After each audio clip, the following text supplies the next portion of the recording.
गाड़ियों की कीमत 660 सीसी से जो 1000 सीसी तक है उसमें 1,05,000 से को 1,42,000 तक की कमी हो जाएगी। पिछले साल अगर देखा जाए तो पाकिस्तान ने को 1,64,000 गाड़ियां बनाई जो बहुत कम है। वो कहते हैं इसको बढ़ा के अगले साल 3 लाख तक ले जाया जाएगा। बाकी गाड़ियों की कीमतों में भी कमी का इंदिया दिया गया है और ये कहा गया है, इशारा किया गया है कि ये गाड़ियों की कीमतों में कमी होगी जिसकी बुनियाद के ऊपर जब पैदावार भी बढ़ेगी तो टैक्स भी ज़्यादा इकट्ठा होगा। गाड़ियों की इस कीमत के समरात आम आवाम तक कब पहुँचेंगे, कब से ये शुरू होगा और क्या ये जो एक तब्दीली का नारा इस तरह से आया है कि हम चाहते हैं कि मोटरसाइकिल सवारों के पास भी गाड़ियाँ हों, ये शर्मिंदा ताबीर होगा या नहीं होगा, इसके बारे में बात करते हैं मसूद खान साहब से। अस्सलाम वालेकुम जनाब। वालेकुम अस्सलाम भाई। सर ये फरमाइए, ये जो गाड़ियों की कीमतों में कमी का है इसके साथ नारा तो ये है कि मोटरसाइकिल वाला भी गाड़ी पे आ जाएगा, क्या ऐसा मुमकिन हो पाएगा? देखिए, मौजूदा सूरत हाल की बेसिस पे अगर हम बात करें तो गवर्नमेंट ऑफ पाकिस्तान ने जो इनिशिएटिव लिया वो बहुत ही अच्छा लिया। उन्होंने स्मॉल कार्स में अपना सेल टैक्स रिड्यूस किया, एसीडी को रिड्यूस किया, इसका इम्पैक्ट। और आज आप देखिएगा आज के तारीख में मुख्तलिफ ओईएम्स ने जो एग्जिस्टिंग है, जो न्यू इंटर्न्स, उन्होंने प्राइसेस कम डाउन शुरू कर दी। प्राइसेस जो रेशियो कम हुआ है वो तकरीबन 60,000 से लेके तकरीबन लाख 1.5 लाख तक गया है, मुख्तलिफ किस्म की सीसी तक। सवाल पैदा ये होता है कि स्मॉल कार्स जो हैं प्राइसेस अभी जो कम हुई है क्या वो अफोर्डेबल हैं कि नहीं। उसमें दो सूरत हाल है। एक सूरत हाल ये कि गवर्नमेंट ने अपना रोल जो प्ले करना था वो बहुत ही पॉजिटिव डायरेक्शंस में एक नई सोच के साथ के स्मॉल एंटरप्राइजेस के लोगों को गाड़ियां फराहम की जाएं, ये उन्होंने जो कर सकती थी गवर्नमेंट, मेरे ख्याल से इन हालात में वो बेस्ट स्टेप लिया। मगर जो प्राइसेस अभी भी हैं वो आई थिंक कि वो अभी भी इतनी अफोर्डेबल नहीं है जो कि एक मिडिल क्लास और लोअर मिडिल क्लास के लिए हम कहें कि वो ट्रांसफर करेगा मोटरसाइकिल से कार की तरफ, उसके लिए अभी भी चैलेंज है। उसको अगर मेरी एक सजेशन है गवर्नमेंट ऑफ पाकिस्तान से कि इस सूरत हाल में अगर वो ऐड ऑन कर ले जो अपनी नेक्स्ट मॉनिटरिंग पॉलिसी आ रही है उसमें इंटरेस्ट रेट को रिड्यूस करेगा, क्योंकि मोस्ट ऑफ देम जो गाड़ियां ली जाती हैं वो लीजिंग के थ्रू ली जाती है। तो लीजिंग का भी इंसेंटिव अगर मिल जाता है उनको 7% से रिड्यूस करके 5% और 5% से रिड्यूस कर लें थोड़ा, तो शायद ये हमारे मोटरसाइकिल वाले तब जाके स्विच ओवर कर पाएंगे। अच्छा, ये फरमाइए कि ये जो 1000 सीसी से ऊपर की गाड़ियां हैं, एक तो इसमें कितना फ़र्क पड़ेगा लोगों को तकरीबन पैसे वाइज, और दूसरी बात ये है कि ऑन होता था जो है अभी भी शायद, और उसकी बुनियाद पे ये है कि गाड़ी जब आपने फ़ौरन डिलीवरी लेनी है तो आपको 2 लाख 3 लाख 4 लाख आपको एक्स्ट्रा पैसे देने पड़ते हैं। इसके बारे में भी फरमाइए कि ये क्या कम होगा?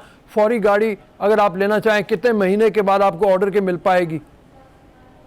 नहीं, देखिए इस वक्त तो मेरे ख्याल से इस पॉलिसी बजट में जो गवर्नमेंट ने अनाउंस किया है ना, ऑन को टारगेट किया है। ऑन में टारगेट ये किया है कि पहले था हमारा 2% प्लस स्काईबोर पेनल्टी थी ओईएम्स की जो अगर वो डिले करती है। तो एक तो गवर्नमेंट ने ये इनको बाउंड किया है कि 60 डेज के अंदर डिलीवरी हो, प्लस स्काईबोर जो इन्होंने किया 3+ स्काईबोर कर दिया है। तो इसमें यह कि आपकी अगर लेट डिलीवरी होगी तो वो ओईएम्स जो हैं, तमाम ओईएम्स वो पाबंद हैं कि वो एंड कस्टमर्स को वो पे करें, एक बात। दूसरी बात अब आती है कि जो ऑन के लिए लोग बेसिकली आपको पता है इन्वेस्टर्स हमारे यहाँ बहुत ज्यादा हैं जो साइलेंट इन्वेस्टर्स हैं, वो कहीं नजर नहीं आते। वो इन्वेस्टर्स को के लिए अब चैलेंज होगा कि वो इस तरह की गाड़ी को बुक करें, रजिस्ट्रेशन के वक्त उनके लिए प्रॉब्लम्स आएंगी। तो मैं ये समझता हूँ आने वाले पीरियड में ये आपको ऑन कल्चर या जो साइलेंट इन्वेस्टर्स है इस इंडस्ट्री से रिमूव होता हुआ मुझे नजर आ रहा है। ये फरमाइए कि गाड़ियां जो हमारे पास आती हैं 3 बड़ी कंपनियों की इजारादारी है कि इसको तोड़ने का भी कोई तरीक़ेकार सोचा गया? नहीं, मैं समझता हूँ आज तो आपके पास 3 से ज्यादा ओईएम एग्जिस्ट कर रहे हैं हमारे यहाँ। कोरियन ब्रांड्स भी आ गए हैं, चाइनीज ब्रांड्स भी आ गए हैं। गवर्नमेंट टारगेट करी है यूरोपियन ब्रांड्स को भी पाकिस्तान लाने के लिए अट्रैक्टिव पॉलिसीज की बेसिस पे। तो ये जो एंड कंज्यूमर है उसके पास चॉइसेस ज्यादा हैं कि वो वैरायटी ऑफ व्हीकल्स लेना चाहता है तो डिफरेंट ओईएम्स के डिफरेंट ब्रांड्स की उसके पास ऑप्शन ज्यादा है। ये पहले नहीं था, ये शायद ये एंड कस्टमर को एडवांटेज मिलेगा। लेकिन जो चाइनीज़ गाड़ियां या जिसकी आप बात कर रहे हैं अभी वो छोटे कंज्यूमर के लिए नहीं है, वो बड़े कंज्यूमर के लिए हैं। बड़ी बड़ी गाड़ियां महंगी महंगी जो आप बात कर रहे हैं मिडिल क्लास तबके की, उस तक अभी रसाई के लिए मेरे ख्याल में उसको वही 2-3, और ख़ासतौर पर छोटी गाड़ी अगर 660 सीसी में आ जाए तो सिर्फ एक ही है ब्रांड जिसको वो ले सकते हैं और उसके अलावा कोई भी नहीं है।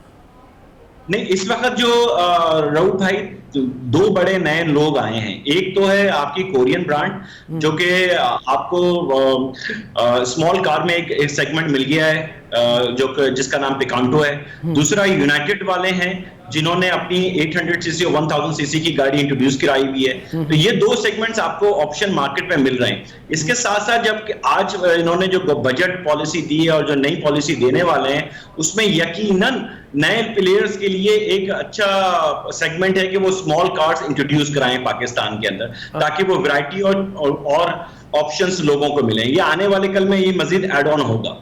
अच्छा, अब ये फरमाइए ज़रा थोड़ी सी कारों के अंदर की उसकी बात कर लेते हैं।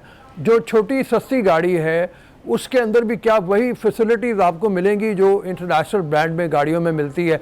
मतलब एयर बैग्स हों, ABS ब्रेक्स हों, इस तरह की चीज़ें हों, या वो बिल्कुल आम सा उसको करके वो बेच दिया जाएगा?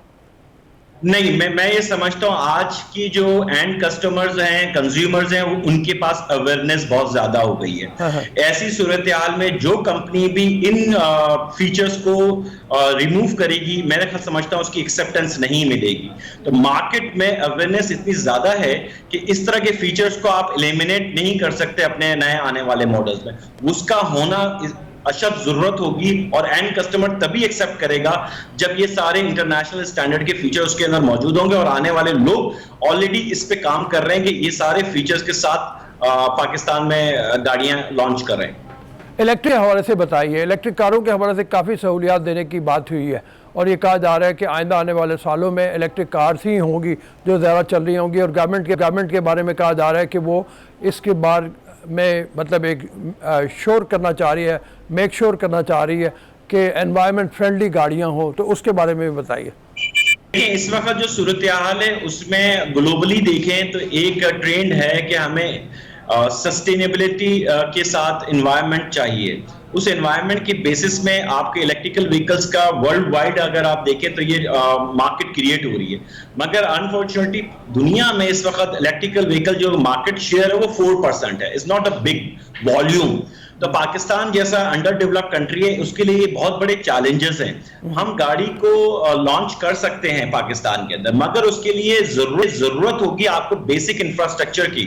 बेसिक इंफ्रास्ट्रक्चर में आपकी जो अवेलेबिलिटी है वो इलेक्ट्रिकल चार्जर्स यूनिट्स की, उसके होम अलायंसेस की। तो ये चीजों को डेवलप करने में हमें थोड़ा टाइम लगेगा। और जो ब्रेक थ्रू गवर्नमेंट अगर ले सकती है तो वो मैं समझता हूं कि वो 2 व्हीलर और जो हमारी हाई बसेस हैं उसकी में अगर हम गवर्नमेंट इस पे फोकस ज्यादा करे तो वो ज्यादा तेजी के साथ इन दो सेक्टर को ग्रो कर सकती है।